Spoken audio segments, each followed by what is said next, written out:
দুনিয়ার সমস্ত কিছু তৈরি করার বিনিময়ে আমি আল্লাহ যদি শুধু বলতাম কুন ফায়াকুন, এমনিতেই তৈরি হয়ে যেত। কিন্তু আমার মায়ার বান্দাদেরকে আমি আল্লাহ কুন ফায়াকুন এই শব্দ দ্বারা বানাই নাই।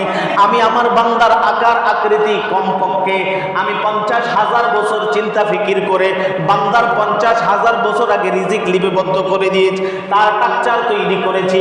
আমি আল্লাহ তার হাত বানায়া হাতের দিকে তাকাইছি, এটা আমার বান্দার জন্য কেমন হবে।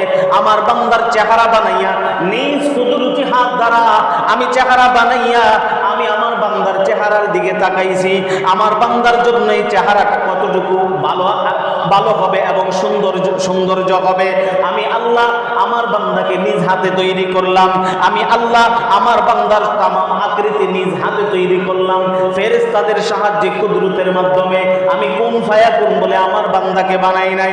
ও আমি আল্লাহ তো আল্লাহ, আমি আল্লাহ তুমি নূর যেরকম তুমি নূর প্রতি যেরকম দয়ালু, আমি আল্লাহ আমার বাকি বান্দার প্রতি এভাবে দয়ালু।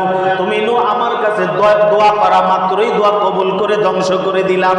আমি আল্লাহর কি একটু মায়া লাগে না? সুবহানাল্লাহ।